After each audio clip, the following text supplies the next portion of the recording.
Welcome to the Catholic Experience by me, yours truly, the Catholic Adventurer. Thank you very much for joining me. Today we're doing a special live stream of the podcast talking about gender and the power of personhood.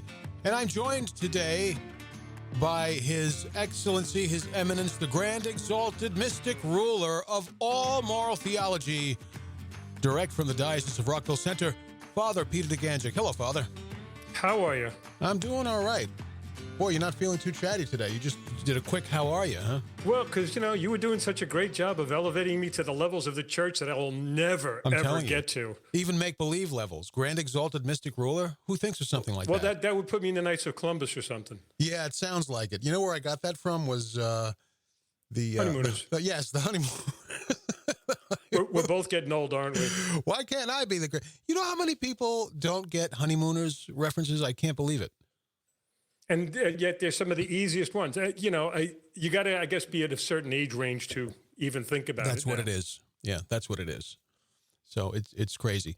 Today we're talking about gender, and I'm going to do a quick little intro before we get on with it with Father DeGanjic. So rejecting this notion that we're not allowed to talk about gender because it's too sensitive or because there are people who don't agree with what we have to say about gender, I have to say this. No one corners the market on gender except for God, who invented it. And the church teaches what God teaches, and the church has spent thousands of years thinking about these things. So if there has to be one agent with the authority and, I guess, in intellect to speak of these things, it's going to be the church. So we're going to reflect what the church teaches, starting from the foundation of Scripture, which, if you'll just give me a minute, I will edit out this pause in the on-demand version. I just wanted to get the Scripture in front of me. It's brief. We're going to start from the foundation of Genesis, chapter 1, verse 27. Now, God spent several days creating everything, and then he saved the best for last when he created man. Actually, that's my words. That's not Scripture. If you don't read the Bible, you might not realize that. And verse 27 says this. Well, let me start with 26. Then God said, "Let us make man in our image, after our own likeness.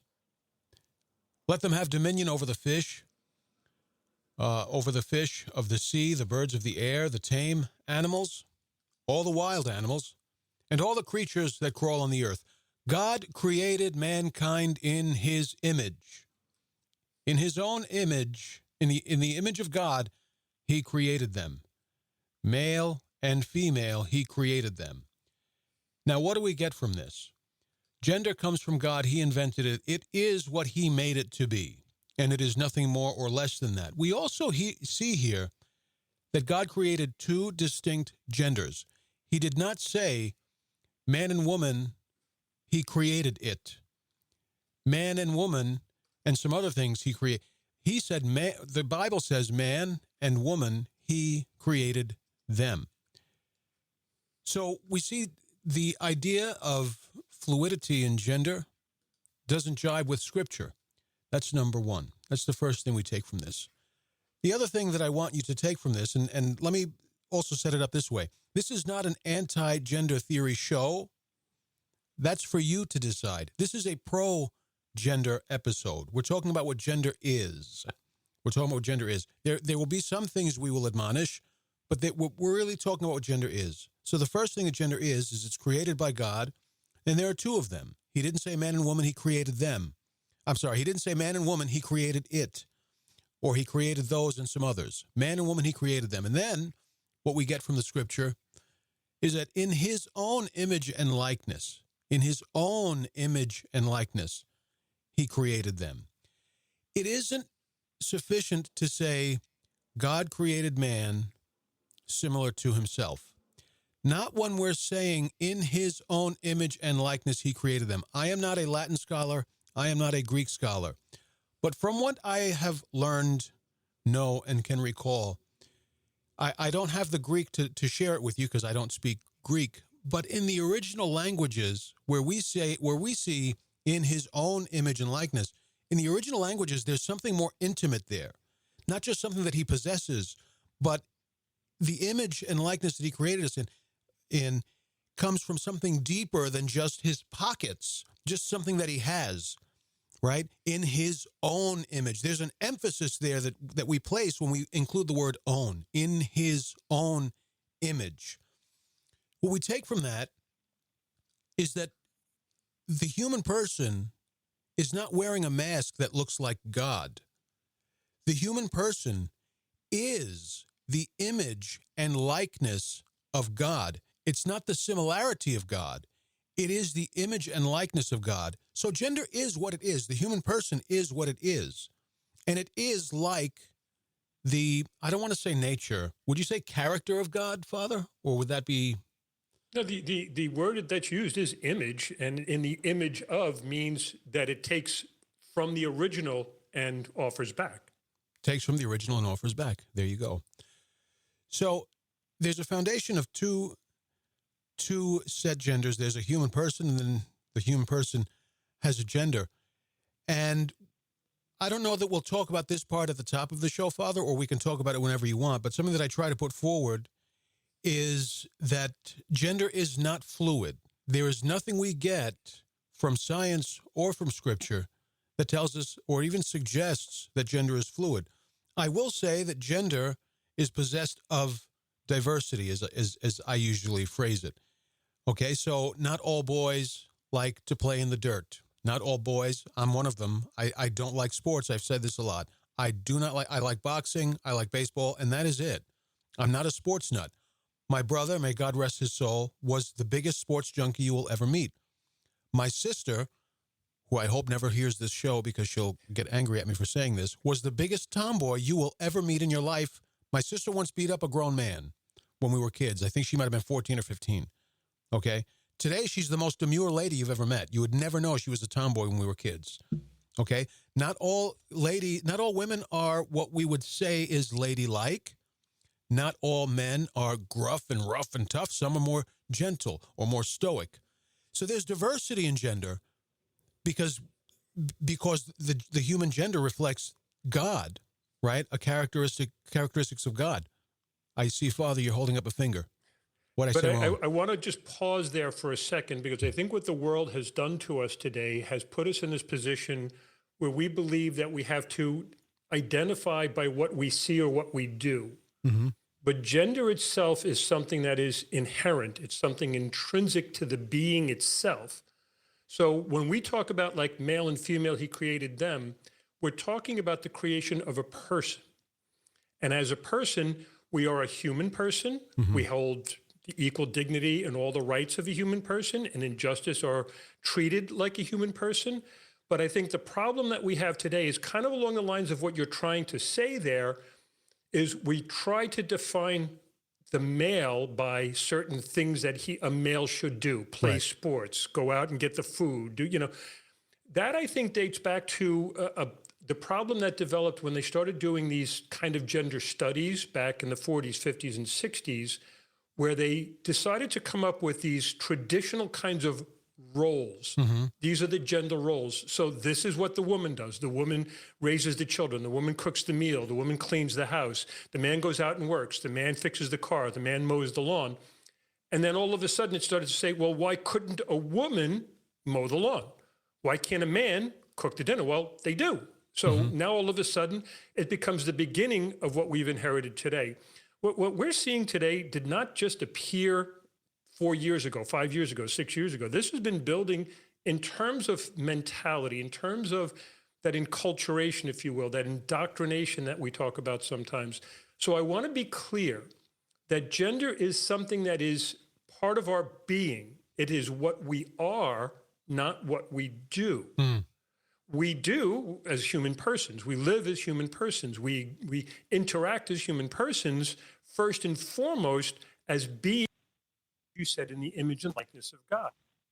That image and likeness of God is not limited in any way by the fact that we have a gender attached to our personhood. Mm-hmm. I hope I'm clear on that. No. Could you repeat all that? I could do it in a second if you really needed me to. But I think it's funny because one of the most misunderstood phrases from St. John Paul II in his theology of the body is that the body reveals a person. The body reveals the person. The body reveals a person. Now, when he gave us that line, if you look at it in context in the theology of the body, he's not talking that it reveals a man or a woman. He's talking about the body ontologically reveals the person. So when Adam looked around the garden and saw a cow and a horse and a dog, he saw bodies that were incompatible with his. Those bodies revealed a cow, a dog, etc. Right. When Eve was finally created, the body revealed a person with whom he could finally communion with, Right. someone who was his equal, someone that he could look at that was radically different in appearance maybe, but the same person that was revealed to him, finally a being revealed to him. So it has nothing to do with body parts. It has nothing to do with tasks that we do. It has nothing to do with taking on particular roles. It was all about the person.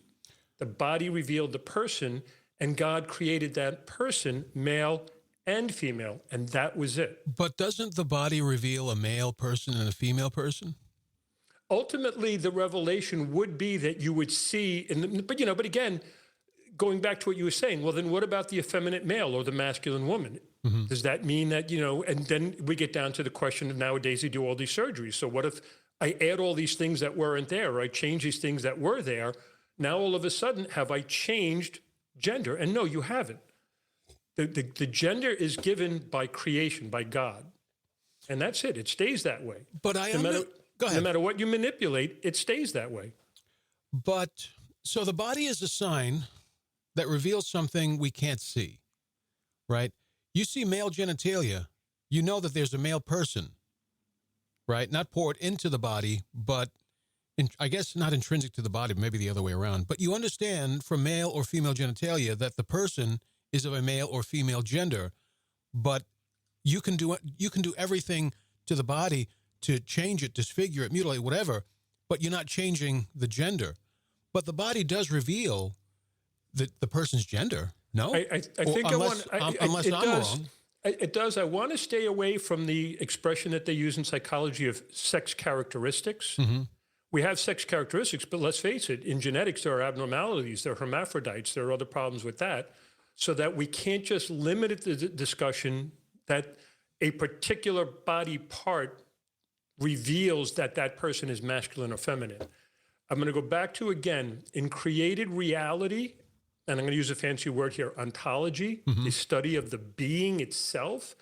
The being itself remains male or female, masculine or feminine, despite how like when we were created, despite how we want to look at it down the road.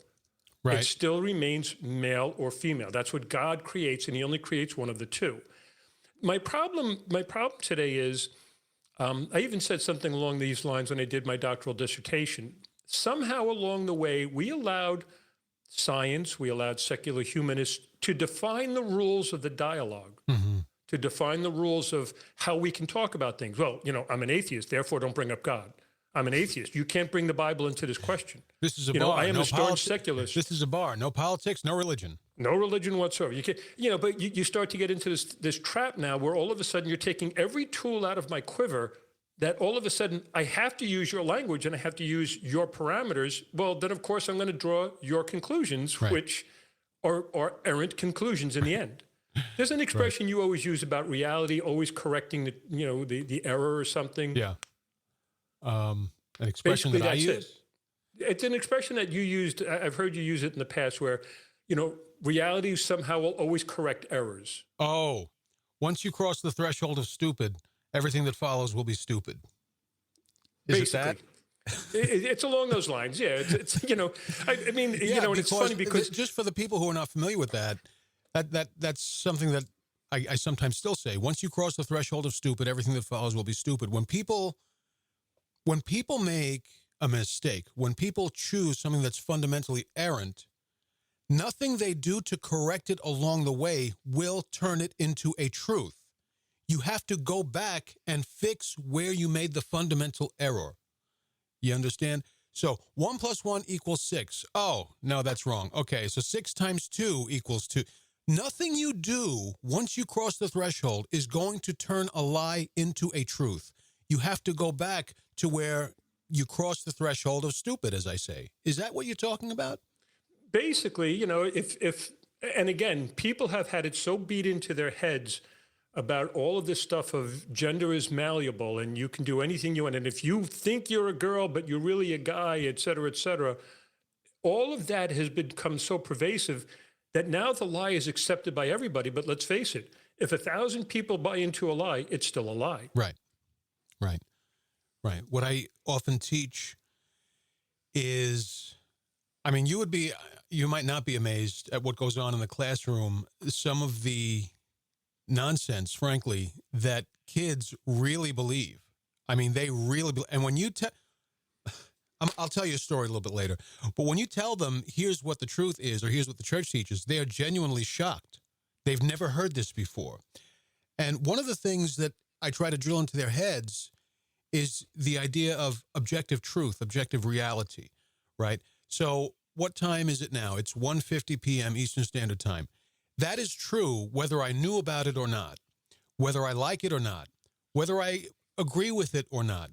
I can set my clock to say 12 o'clock a.m., p.m., right? That doesn't change the fact that it's 1:50 p.m. Eastern Standard Time, because you can't change the truth. If you stick a fork in an electric socket, you will die. You'll be electrocuted and likely die. Well, what if you don't believe in electricity? You will still die. What if you think that electric socket has no power going through it? You will still die. Well, what if I don't like that result? You will still die. This is so hard. That usually works, those analogies, but it's so hard to drill into their heads that there is an objective truth and it does not change with opinion. And one of the things that I struggle with all the time, especially with people, is that there is a difference between science, fact, truth, and ontological truth, metaphysical truth. And the problem with that is there are measurable truths. So yes, I can say that, 12 inches is always 12 inches. It's always going to be 12 inches. I can't change 12 inches without, like taking down half this building because it was built on inches and not on meters, say. Right. Where the problem comes in is that people today are trying to do just that. They're trying to take even some of the scientific truths and change them, because if objective truth, if metaphysical truth, if the truths ordained by God are malleable, then anything is malleable. Well, and I think we're dealing with that so rampantly today. Yeah. It's you know what it is? It's a cultural stage show, and it's everyone trying to get everyone else to pretend in common. Okay, to pretend in kind. I am a bird. Well, if everyone in the human population is compelled by law to agree that I am a bird, okay, then I guess I'm a bird. But reality is going to tell me otherwise, because if I jump off of that building, I will fall to the ground and die. Reality is a tough teacher, right? So as much as it's a stage show, reality is the director. At the end of the day. Yeah, at the end of the day. And it's reality as ordained by the Creator. I know a lot of people out there don't like to talk about God and creation, but even some of the smartest people, some of the brilliant scientists and other people have examined reality and have concluded that there is a God. Is that because, right? Oh yeah, there were, I mean, some of the most brilliant minds of the scientific community were priests. Yes. The whole Big Bang theory came from a priest. Father of genetics was a priest. So it's, some of the most brilliant people, some of the best scientists will examine the universe and eventually conclude that it's not an accident. It's not just by chance that this happened. There is something about it that is mystical. It's beyond just mere explanation by boiling it down. Like the reductionism that we see. Let's boil it down to its atoms and everything, and then we can tell you that this exists because of these atoms. And yet I still can't explain why the human person is so radically different than any other creature on the face of the earth. This is something that I have brought up again and again and again in discourse and debate. And I'm not bragging because I'm not a genius. It's just that when people are defending a lie, they're going to come up stupid. Period. It's not because I'm a genius. It's because they're defending a lie. So I've had biologists who could not answer this. Okay, if there is nothing unique about the human person, why is there nothing in creation that's like us? Okay, pick any insect, there's a million like them. of similar species or the same species or different species. There's a million like them. Any animal, any mammal, there are others like them. Pick a primate, right? There's gorillas, orangutans, et cetera, et cetera, et cetera. But there's only one human being. There's only one. Well, no, there's black ones, white ones, Asian ones. No, no, no, no, no. Those are all human beings. And there's only one of them. I mean, there's men and women, but we're one species, right? So why is it that in all of creation that we can observe, there's only one of us? And you're telling me there's nothing unique about us? And I think the breakdown. Not to cut you off, but if I don't finish this, I'll forget. The thing that really nails them across the chops is this. Have you ever seen gorillas studying humans in a zoo? No. Have you, or they go to evolution. Okay, fine. What's the point of evolution? Survivability, survival of the fittest, and so on. An animal is suddenly in a cold environment, it'll grow fur, whatever. Fine. What did we get from evolution? Our intelligence. And what does our intelligence enable us to do? For instance, it enables us to study, to go out into space, to go under the water, to explore, or even live in hostile environments. Do you know any animal that can do that? Do you know any other creature that has crossed the barrier of its natural habitat, of its natural plane, for instance? We do live in space. There are people living in space.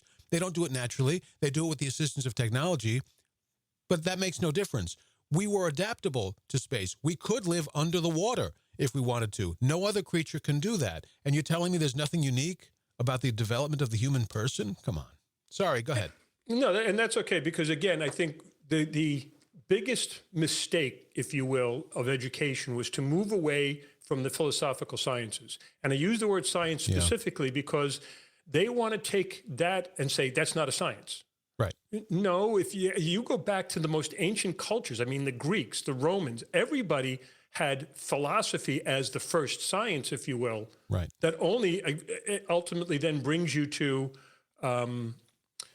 the conclusion that something is real, something is what it is. Right. It is what it is. First and foremost. First and foremost, it is what it is, and we have to order our exploration of it to discern what it is, not how it can be disfigured or distorted or misused to our liking.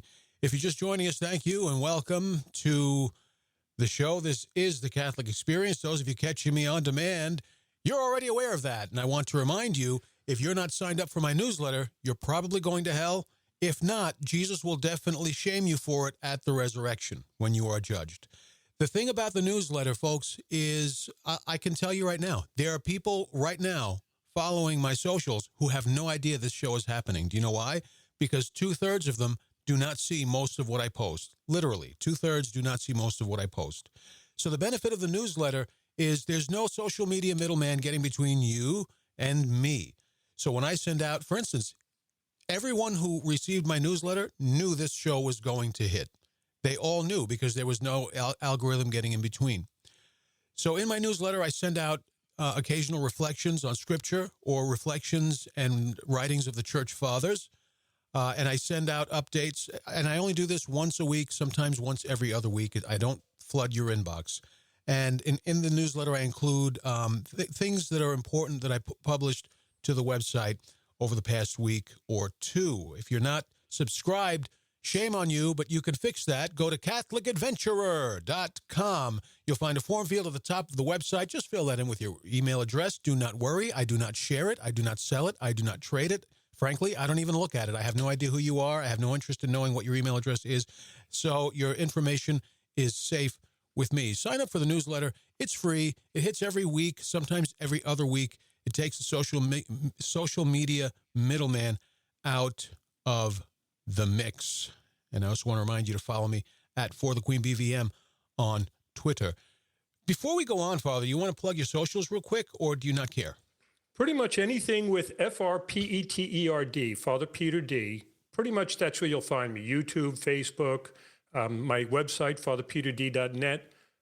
So please check in. I do a lot of posting of, especially like homilies. I am working on my own podcast, et cetera, et cetera. So I do appreciate that. And I'm going to add a little tag to all of that. whenever you see something on social media that you like, that you think, Catholic adventurer, wow, what a great guy. Make sure you hit that like button. Make sure you put a comment complimenting him, Yeah. because these are some of the things that help those algorithms break down a little bit, because that's some of what they look at on these algorithms. So do us a favor by, don't just, oh, that was nice, and scroll right past it. Just hit the like if you could. Likes help.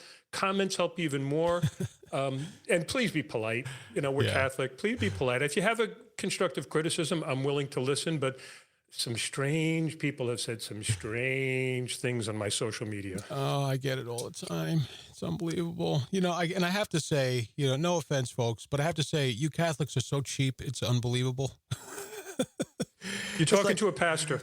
Oh, I know it. I know. Well, I've been, in apologetics and ministry and communications for like 30 years easily. And so I know it firsthand too. And I can tell you, Catholics will spend $5 a day on coffee, but God forbid you ask them for $5 a month to support your ministry. But that's not the point I'm trying to make, though. The point I'm trying to make is you can ask and beg and plead, please tap like. That's it. What's it cost you? Nothing. Zero. It costs you nothing. Please tap like. And boy, are they discerning about that damn like button. Boy, are they judicious. And the share button. And not only does it help us, it helps you. Because when you tap like, when you engage, when you leave comments, it tells the algorithm, this is content this person likes to see. I will send them more of it. So you're not just helping us, you're helping yourselves. So throw a like over there. It doesn't just have to be to me or Father D, but any Catholic content creator that you value. For Pete's sake, it costs you nothing to throw them a like, and you really help them out a lot. Okay, let's get on with the program here. So, when you get back to the question about this whole thing that's going on in our society, this societal upheaval, if you will, I don't know how it exploded so fast on the, on the cultural stage. I mean, it's everywhere now, where it used to be, and it's certainly in my lifetime, you would have never had conversations in public about some 10-year-old boy that wants to be a girl, that they're going to, make that happen. They'll work with this child. They'll try to help this child. But the last piece of help that they would want is to say to this child, you know what, we'll mutilate your body.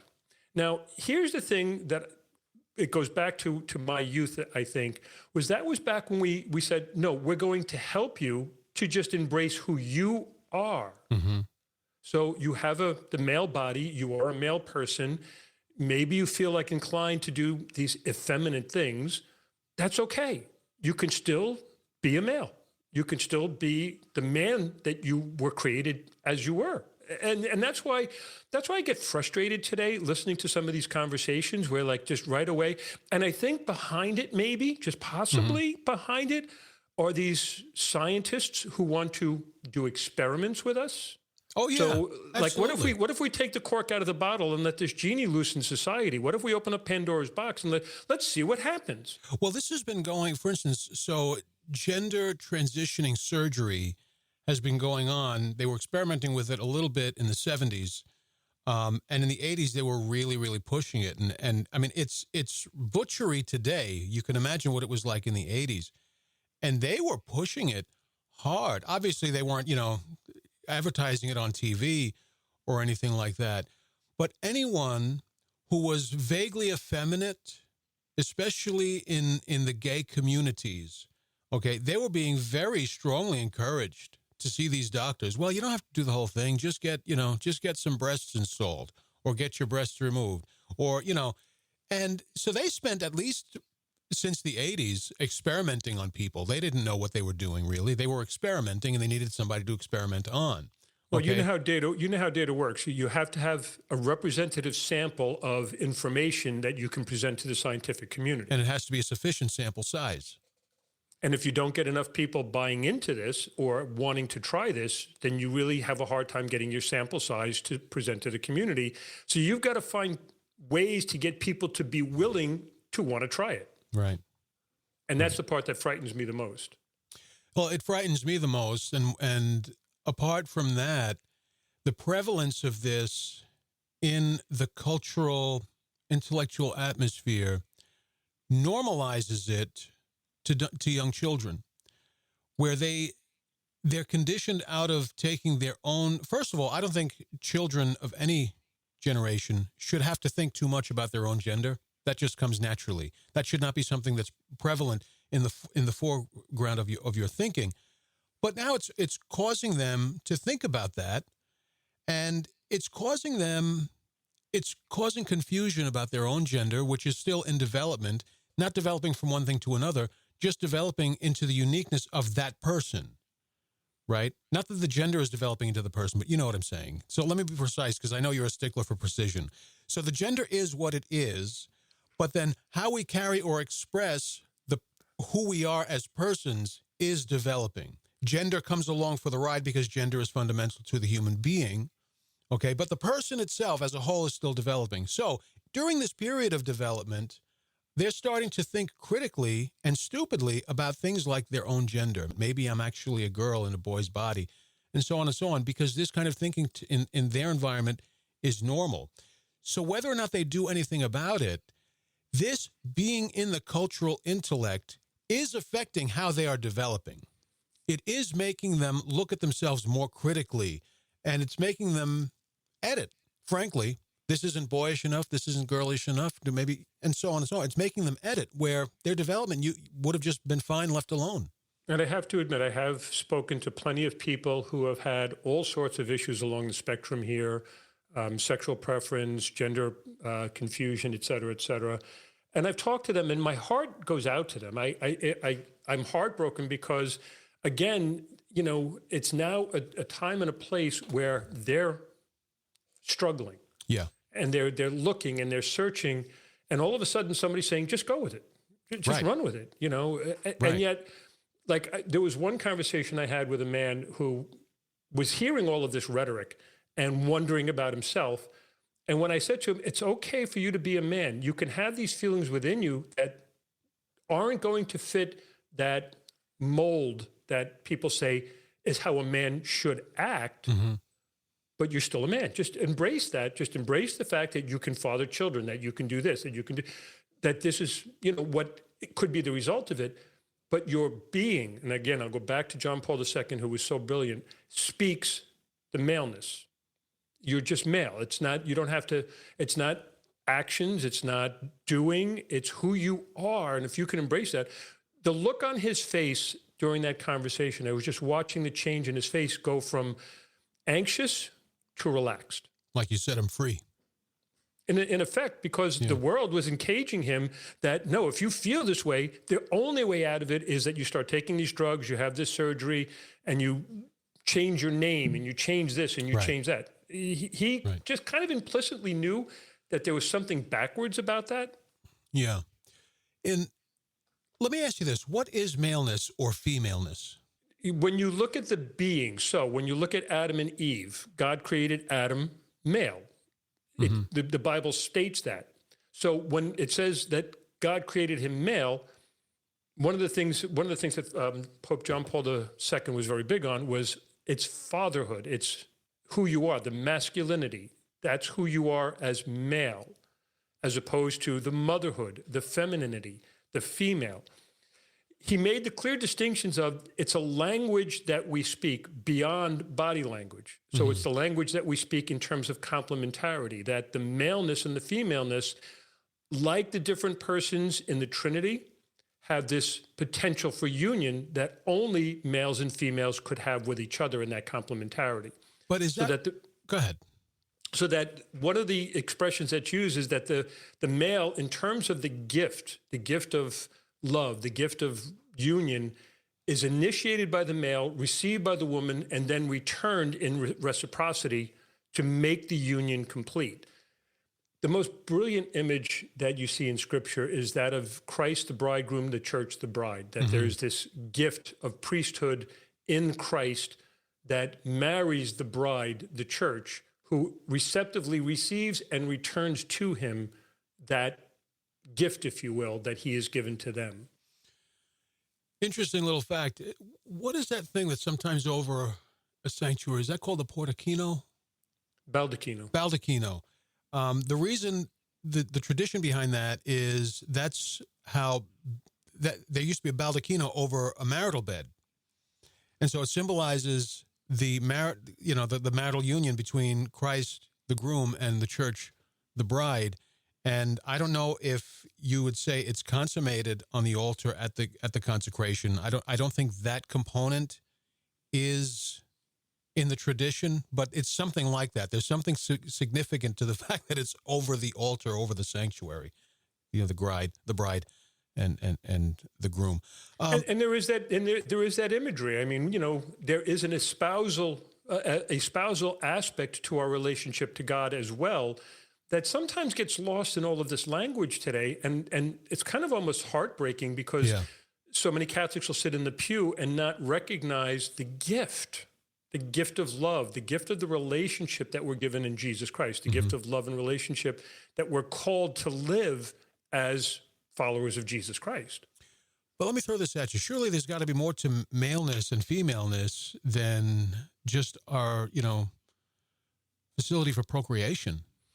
It plays out as you see in history. So from the time of the fall onward, the man was told, you will have to now till the earth. If food isn't going to just be provided. The woman's told, you will have to labor in pain and anguish. So it plays out from the being to the outside, not the other way around, which I think sometimes is the way we want to do it.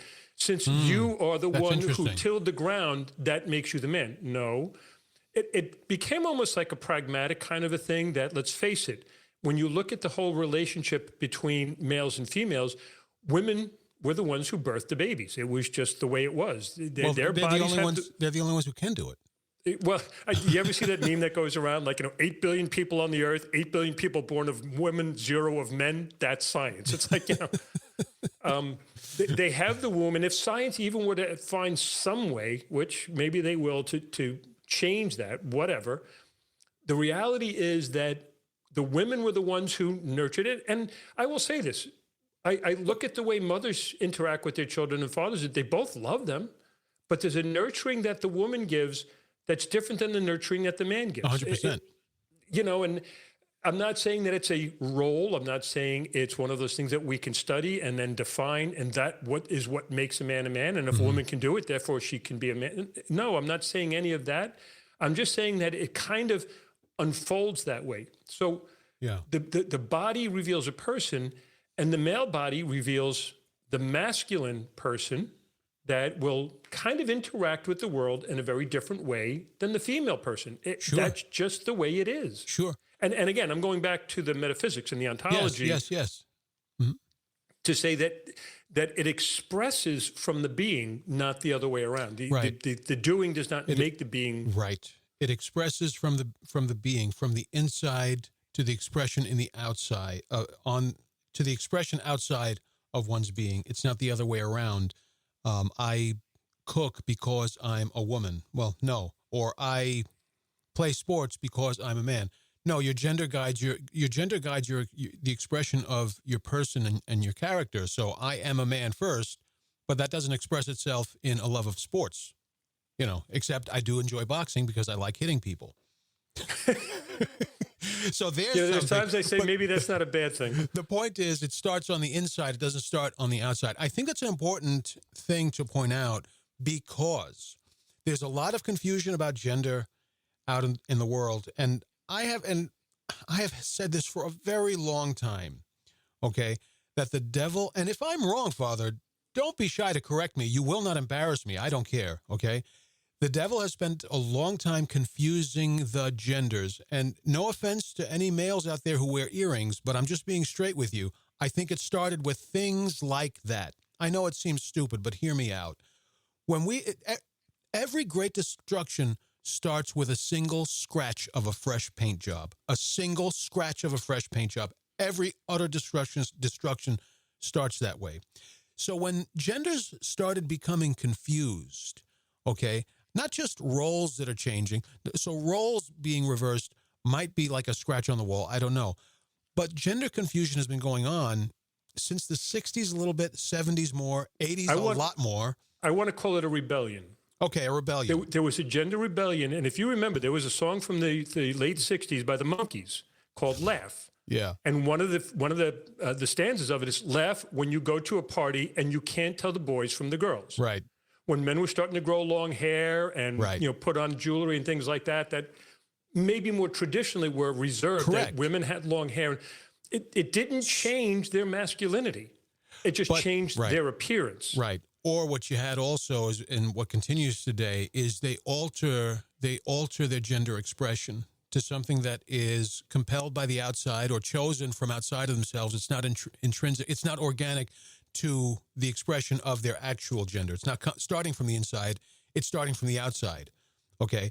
And that's kind of the point that I'm trying to make here is we've spent a long time under this shadow of confusion of genders. Now people are there are some people who are trying to course correct and they're getting it wrong. I'll give you one simple example. Boys shouldn't cry. I don't agree that boys should not cry. I think boys naturally are inclined to have more control over their emotions or more control over when, where, and how they express those emotions.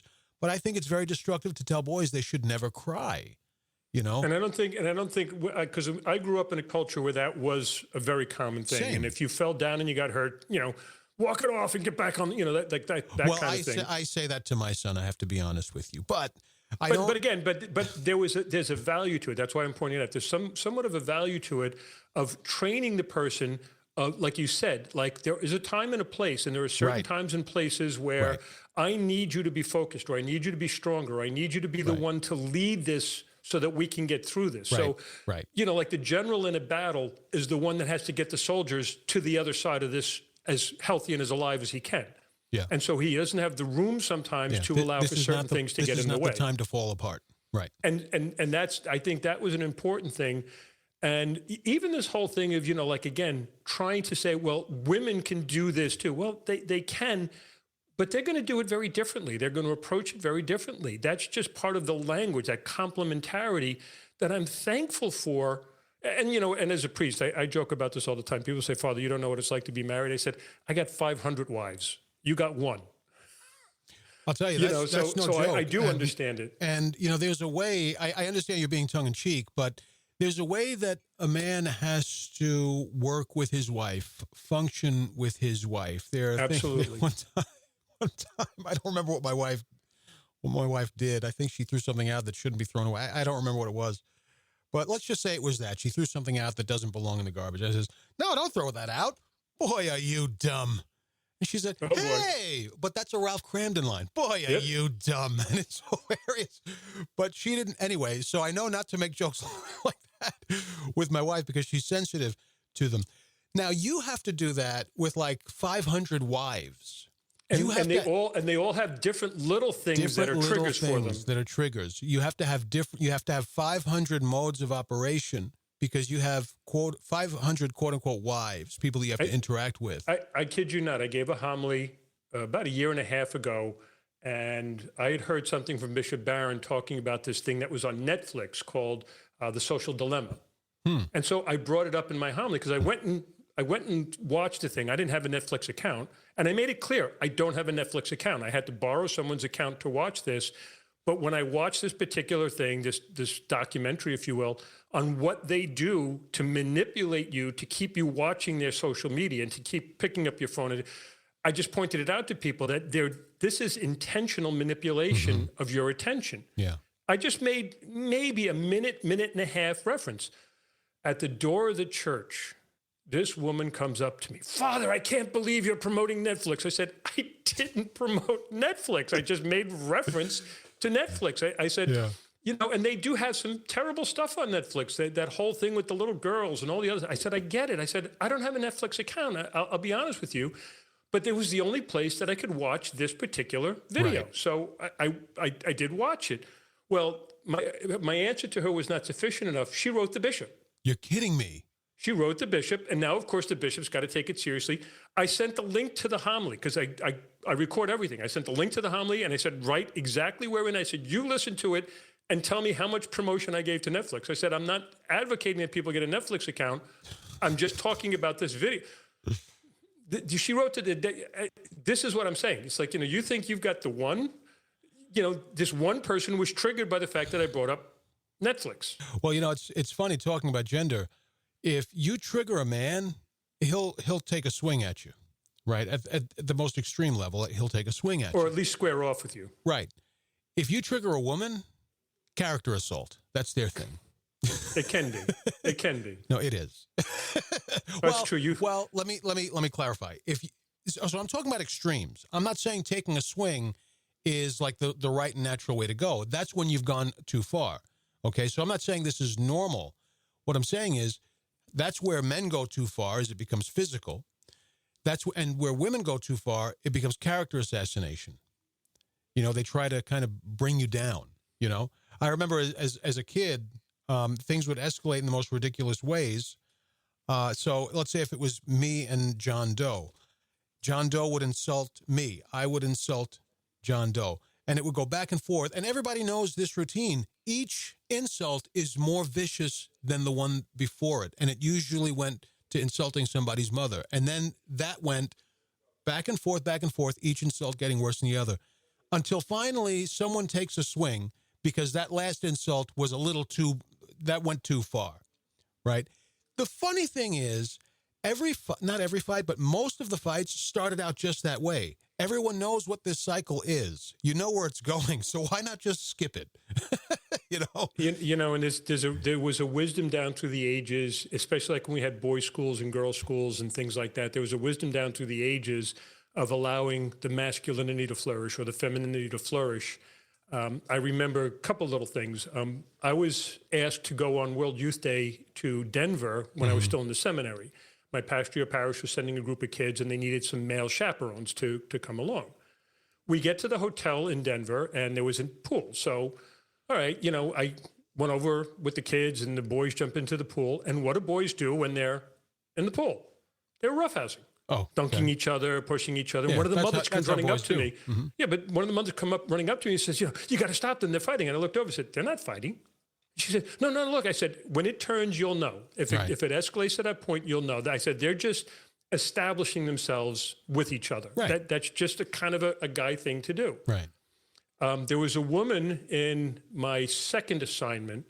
She had twin daughters, and she decided to send them to Sacred Heart, which was an all-girls school. Mm-hmm. They were fighting. When they were in 8th grade, they were fighting. I don't want to go to an all-girls school. Now they're in 10th grade. And I said, so how's it going? She goes, oh, they love it. They get up in the morning. They don't have to worry about makeup. They know what to wear. Like life was made easier for them so that they could focus on those times when they did have to dial up a little bit or be prepared.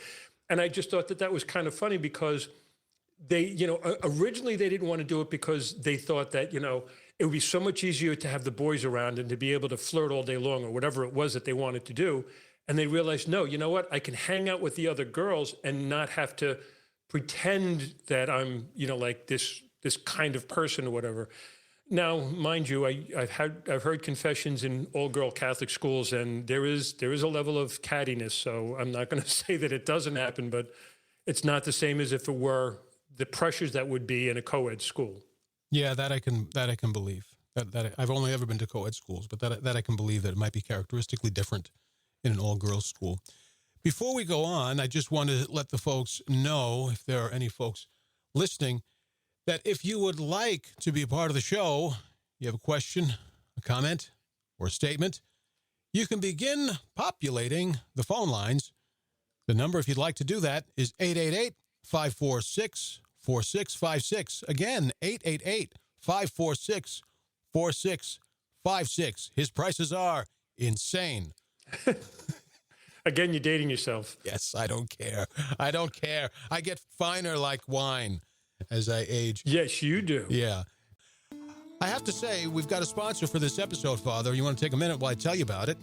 Please do. All right. So, have you ever heard of Incensum, the Catholic cigar company? Are you a cigar smoker yourself? I'm not. The last time I smoked a cigar, I swore I'd never do it again. Oh, really? Then yeah. You're a little bit...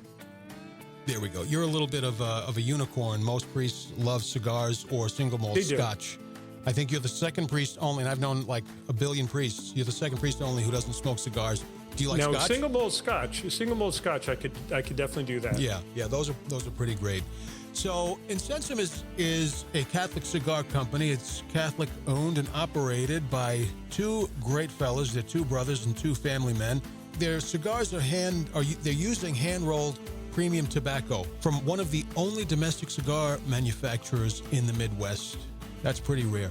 And the fella uses tobacco from 14 different countries, and the quality is unbelievable because the better the tobacco, the better the smoke. Everybody knows that. I'm primarily a pipe smoker myself, but I like to dabble with cigars maybe once a week or so. It's kind of very mannish, I have to tell you, because the thing about a cigar or a pipe is it forces you to slow down and think. You know what I'm saying?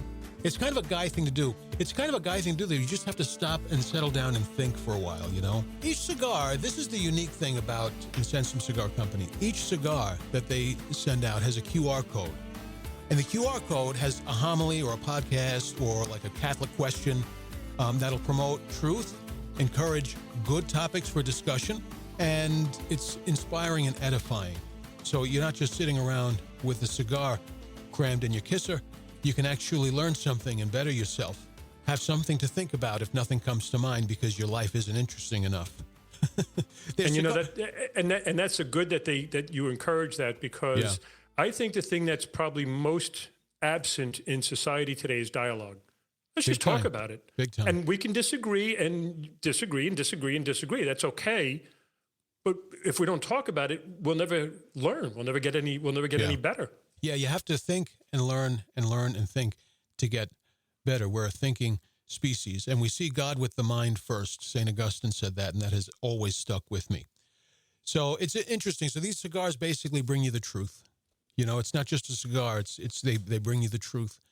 And but hey, if they've got a QR code that can start a good conversation, do it. Yeah, I thought when I saw that, I was like, oh my goodness, this is like the best idea. It's literally the best idea I've ever heard. They're going to be launching on Ash Wednesday.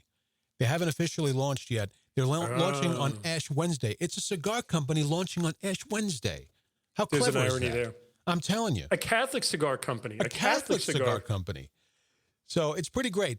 Their website isn't up yet, but you really should follow them on Twitter at Incensum_CCC.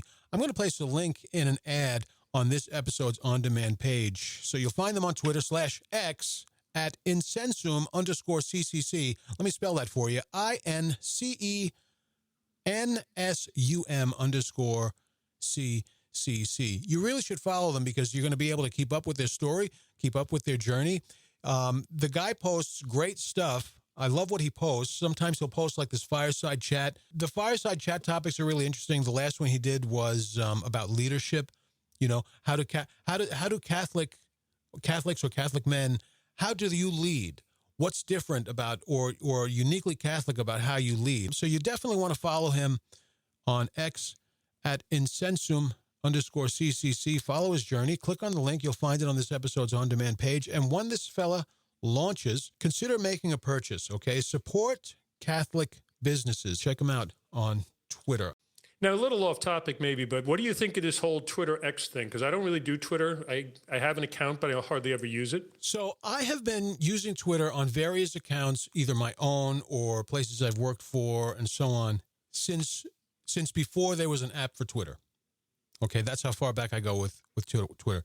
And I can tell you, I came back to Twitter after Elon bought it. I mean, I had the account for a while. Let me tell you about this. I've used it more since he bought it. I will admit that. Yeah. I can tell you about this account, which I started when I began blogging because I wanted to do something for the Blessed Virgin Mary. I wasn't planning on being like a social media warrior, just something to post my articles on. And this whole gender thing, your Twitter handle is this queen thing. I always, like, when I first saw that, I was like, I had to sound it out to make sure I was saying it right. That's what, for the Queen BVM on X. The BVM Blessed was the Virgin part that Mary. For the Queen. I was like, oh. Yeah. But I'll cut the story short. As soon as I put Catholic in this was before Elon. When I put the word Catholic in my bio, I was banned from Twitter. Shadow banned. Banned. Banned. I had to appeal it. The account was maybe several months old. I was doing nothing with it. I think I had one post on there. And then I put the word Catholic, and the post was like testing 1, 2, 3 or something stupid. I put the word Catholic in my bio, and the next time I logged in, I was banned. That was before Elon. So that's how hypersensitive the algorithm was. I have not had a lick of problem on Twitter/X since he bought it, and I started using the platform hard since he bought it because now it was safe to do so. So I Well, think at least it's you could very have an good. opinion. Yeah, yeah. And then Facebook is the demon. So I'll post something to Facebook. It doesn't matter what it is. It's Secrets to the Universe. It's Tomorrow's Winning Lottery. It doesn't matter what it is. Facebook will send it to one person. Yeah. One person. On Instagram, which is still Facebook's algorithm, I have a few hundred followers. You know how many it distributes my posts to? 4 to 10. Yeah. 4 to 10, usually 2 or 3. So, you know, the what I'm trying to get at that is a long-winded answer to your question, is to really exercise your natural right to speak and say what you feel is right. Twitter is it. X is it. Facebook definitely suppresses you. Instagram suppresses you. I haven't had a lick of problem on Twitter. That's my number one. Good. Like I said, I never did really get into it, even when it was first kind of growing and everything. Mm-hmm. To be honest with you, I am at a point in my life where I try to avoid social media as much as I can. Right. So I go on because I have to. There was the parish Facebook, my own Facebook. I do have an Instagram. I almost never use it. Yeah. Like I said, I do have a Twitter. Do a fair amount with YouTube. But again, beyond that, I just, first off, after seeing that thing on social media that was on Netflix, taught me, don't put it on your phone. Keep as much off your phone as possible, because then it follows you wherever you go. So now I'm at least disciplined with my social media that, all right, you know what, I'm going to take 20 minutes right now. I'm going to do some posting. I'm going to update this. I'm going to put that on the calendar, et cetera, for the parish. Mm-hmm. But otherwise, I try not to get pulled in by it all day. Otherwise, I'll get nothing else done. Oh, yes. Yeah, I have to be disciplined with it. I have to pull myself off of it and be disciplined with it. A lot of times, sometimes it looks like I'm very busy on social media, but a lot of times I have posts scheduled. Scheduled, yeah. You know, so it looks like I'm posting all day, but I'm really not. Okay, let's get back into the action. Hello and welcome to those of you who are joining me here at CatholicAdventurer.com. Please sign up for my newsletter, because Jesus is going to ask you about that when you meet him. He's going to say, did you sign up for the newsletter at CatholicAdventurer.com? You don't want to tell him no. You don't want to tell him no. Now you got me scared. Now you got me scared. I haven't signed up. You better sign up. I better sign up. So, you got me scared. Yeah, believe me. So let me ask you. So I say the gender is fluid, but it has diversity. I guess we've already covered that, right? What is a human person? Have we covered that sufficiently? Like, what is a human person specifically as it relates to gender? Is the human person inseparable from gender the way? Well, I guess the soul is not inseparable from the body, because that happens when we die. But the human being is not a body with a soul poured into it. It's a body-soul composite. Correct? I'm trying to remember how Bishop Barron said it the other day, but it basically, the body doesn't contain the soul contains the body. And that's not exactly how he said it, but that's the basic point. Okay. I always go back, first off, even though at death the body and soul might be separated, it's only for a time. Right. So there's still a linking there somehow, which is why people who get all creeped out about, like whenever you go to Rome and you see an arm of a saint or something, and it's like, people that get excited about relics because there's still that connection between heaven and earth. Right. That this person who we claim is in heaven, well, here's a body that's going to be joined to that soul that's in heaven. Right. So I don't necessarily say that there isn't some mystical thing about it.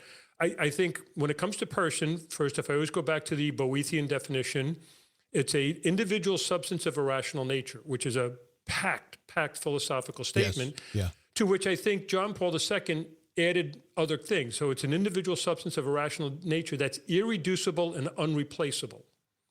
That's a key thing. Irreducible. Irreducible. I think in the modern world, and especially against the communists, people wanted to reduce the person to their biological parts, or they wanted to reduce the person to their atoms and other things. Right. So again, we have to remember that the person is the being. It's who you are before you've ever done anything, before you've ever said anything, before you've ever gone anywhere. Your personhood is the gift given to you from the moment of conception. Mm-hmm.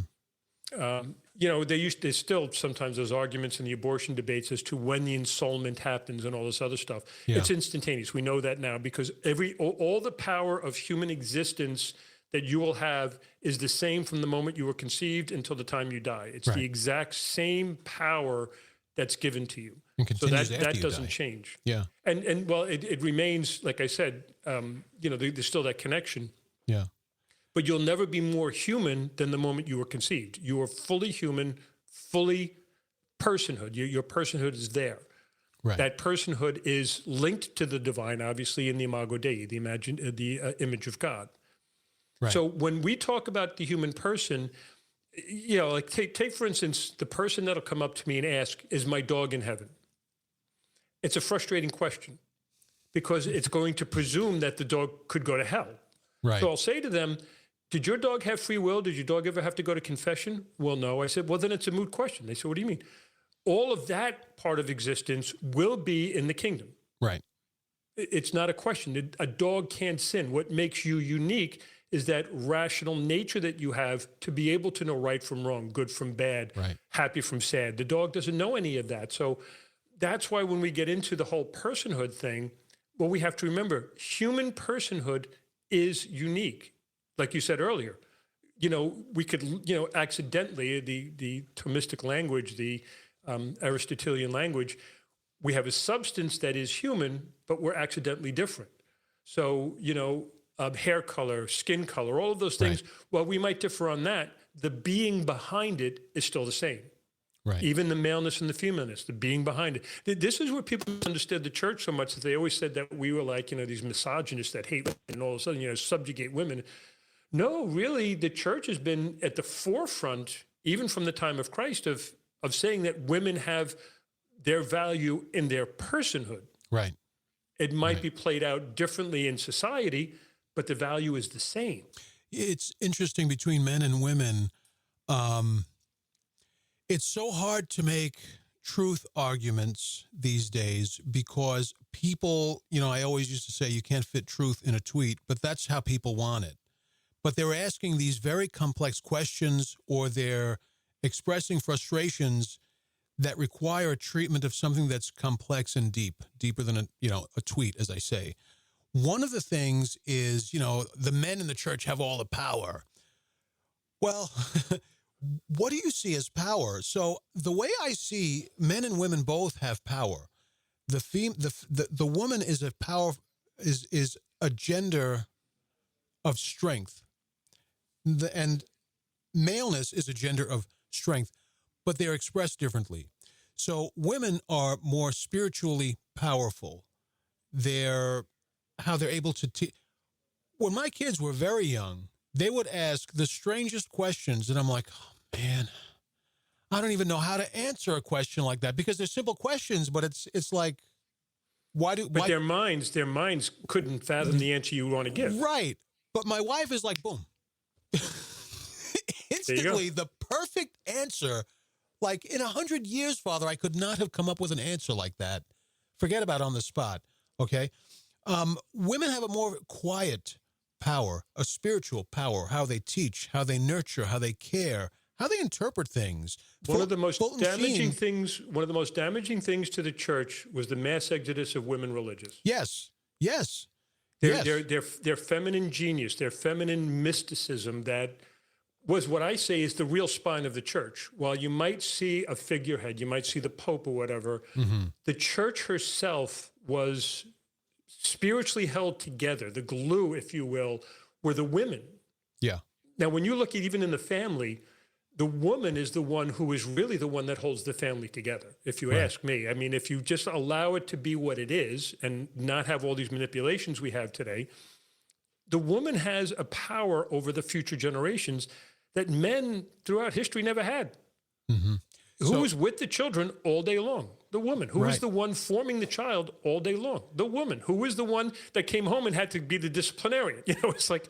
My grandmother once said, I don't remember what sparked this rage session. And it wasn't, like crazy or anything, but it ended with, women now, they're always saying, I want to conquer the world, conquer the world. Let me tell you something. I've already conquered the world. You know how? I raised 7 kids.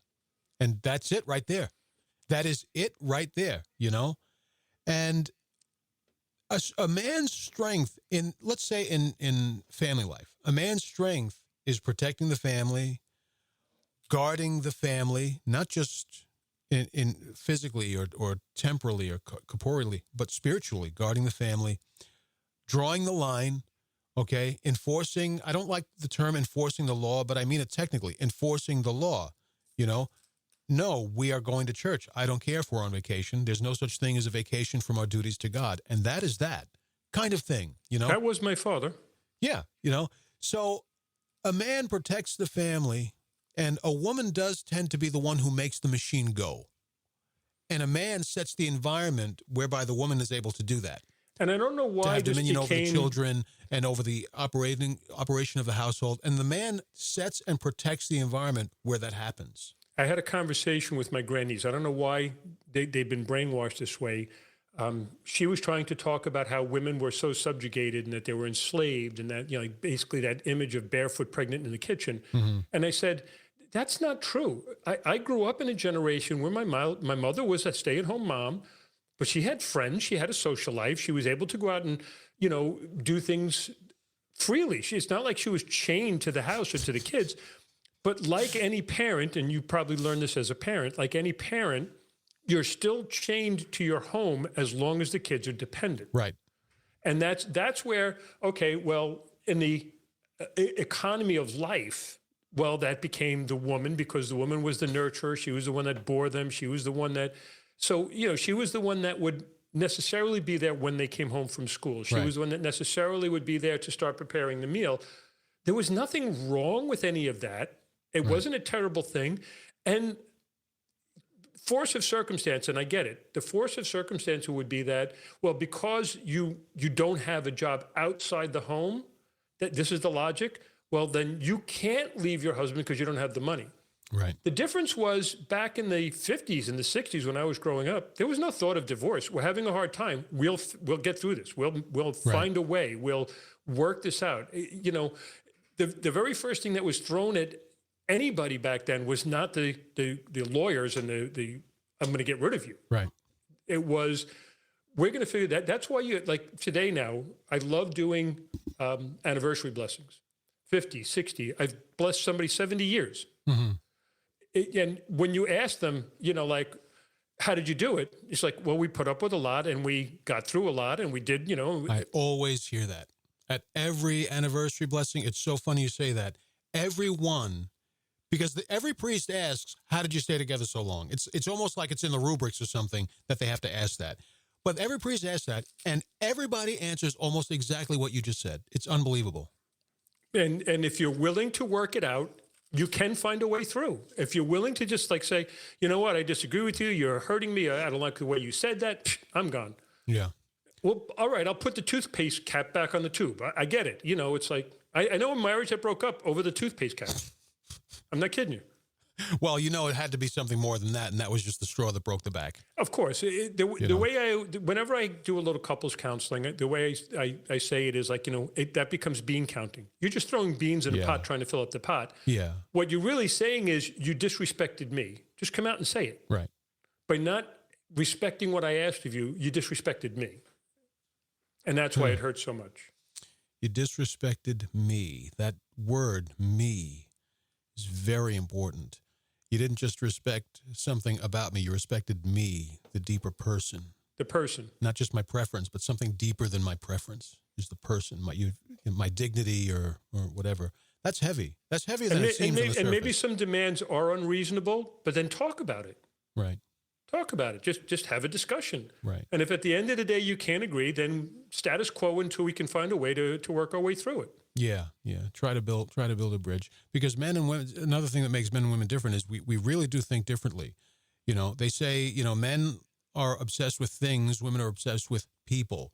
Right? Fulton Sheen said men are like the guardians of truth, and women are the custodians of life. Not just because they give birth, but because this is how they're ordered. Right? Their heart goes out if a stem on a flower is broken, kind of thing. And one of the ways that we think different is women think, this is just the way I put it, women think broadly, men think deeply. Not that one is better than the other. They're different and complementary. But we seem like, the way we think seems like buffoonery to women because they don't get it. The way women think seems like insanity and absurdity to us because it's not the way we think. You know, you'll get a woman, for instance, you'll get a woman who's like a gifted philosopher, right? They think deeply, right? And you'll get men who think more, I guess, laterally. You know, it happens, of course, but usually that's the fundamental differences between how men and women think. And this is why we sometimes miss in the middle. We don't connect in the middle because we're thinking differently and we're expecting the other person to think exactly how we think. And when they don't, we think that they're crazy or they're being difficult or whatever. I think there's been more breakdowns in our society because you think differently than I do. Therefore, we're incompatible. Right. No, we're just thinking differently. We're going to approach it from a different way of getting to the same answer. It does make things difficult, though, Boyle. Let me tell you that, man. You're preaching to the choir, my friend. You are preaching to the choir. I'll tell you. The number, if you'd like to be a part of the show, is 888-546-4656. 888-546-4656. Holy Hannah, that is the easiest number to remember in all of podcasting. If the phones don't get lit up, we're going to be bringing this show to a close in just a few minutes. I may be doing a solo post show on Discordo. Drop the O at the end. I may be doing a solo post show on Discord. If you are not joined up for my Discord server, hey, did you get the newsletter? Because I sent an invite link there. Hint, hint, wink, wink. And that's going to be exclusive to the folks on Discord.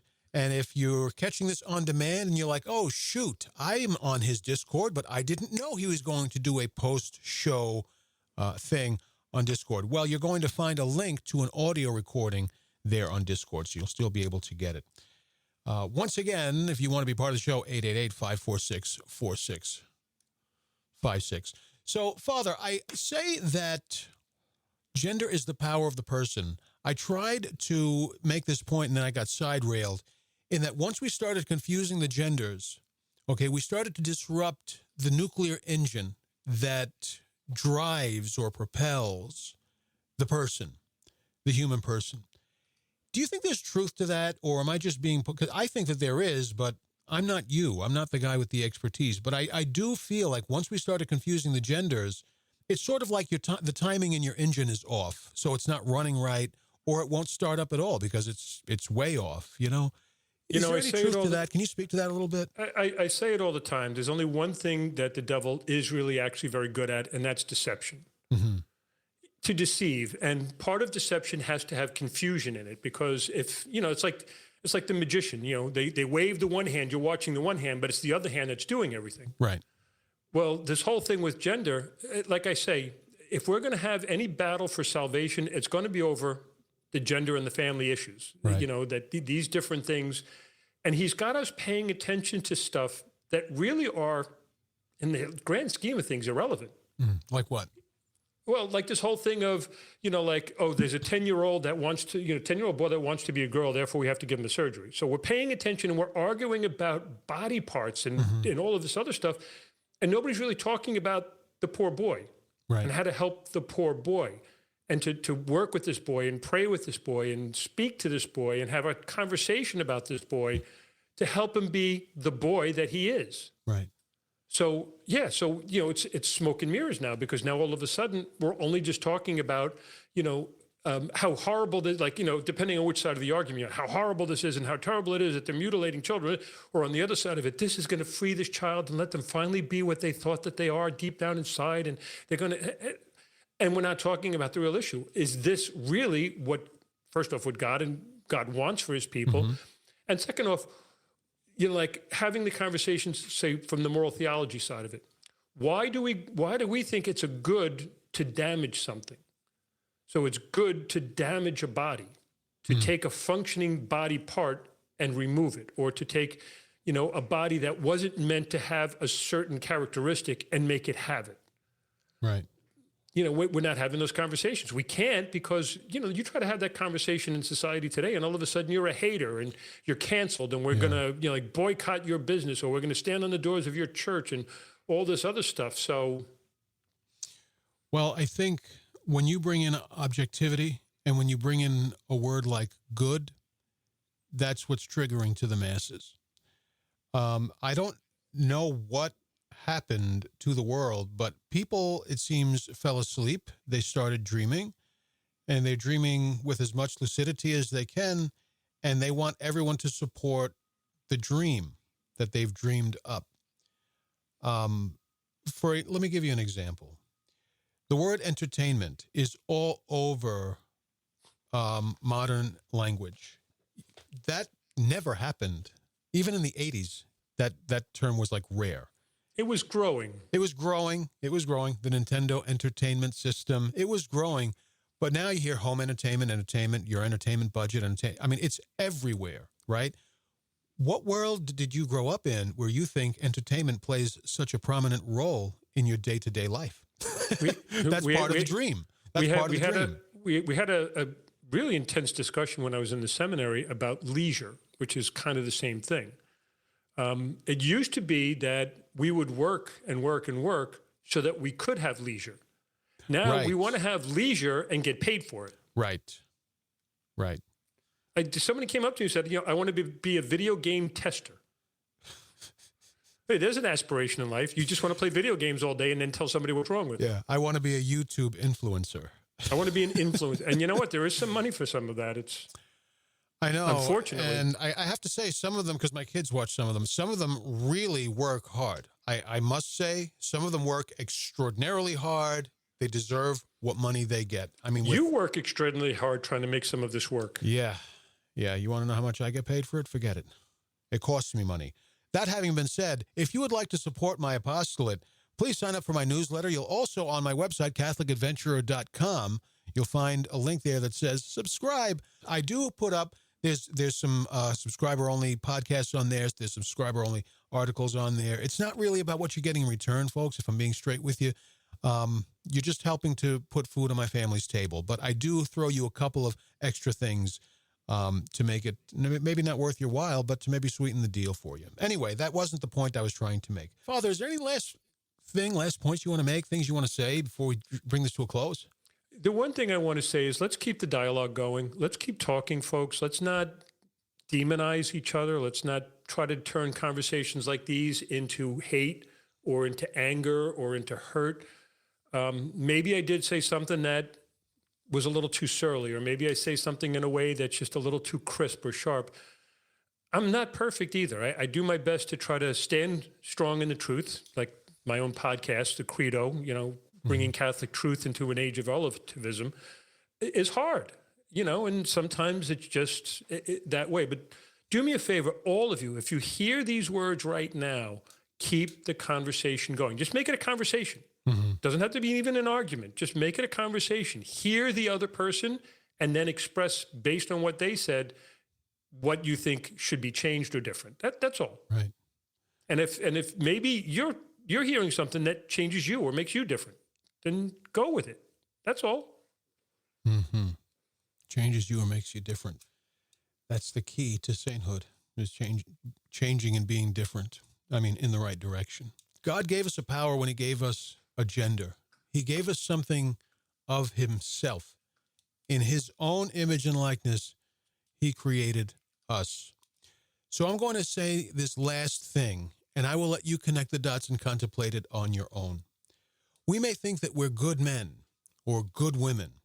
We may think that we're capital G good, right? Tantamount to saints. But we've got it all figured out, and there's no forward momentum necessary. I will ask you, choose your favorite saint. How much of that saint are you like? How closely do you resemble them? How closely do you resemble Jesus? Now, that's a whole nother level, right? But how closely do you resemble your favorite saint? If it's not close at all, you've got a lot of work to do, man. You've got a lot of work to do. Father, if there is one saint that you think, boy, I wish I could be like that saint. Serious question. Who would that be? I know, don't say, oh, there's going to be so many of them. Of course there are. But if you had to choose one. If I had to choose one these days, I've really been fascinated with Padre Pio. Yeah. Having been to San Giovanni Rotondo, I had a whole new appreciation for him. He's one of those saints that spoke bluntly. He was kind of surly at times, but he had that gift. He had that one gift that I would be afraid to have, and that was to be able to read souls. it was incredible. So I would go these days, and it might be a passing phase right now because I could be moving on to another one in a couple of months. But he's been my go-to saint of late. Huh. That's interesting. I don't, and this is no offense to Padre Pio, who I occasionally invoke, but if God told me, you say the word right now, and I will make you just like one saint, pick. No, mine would be St. Anthony of the Desert.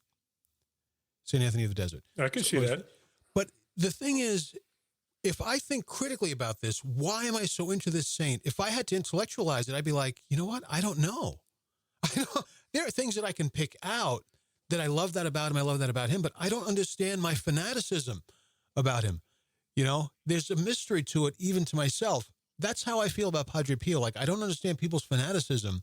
I'll put that in quotes, fanaticism for him. But that's part of the experience of the communion of saints, is sometimes the Spirit draws you to a saint and your intellect cannot say why. It's something that your instinct knows that you can't give voice to, you know? Mm-hmm.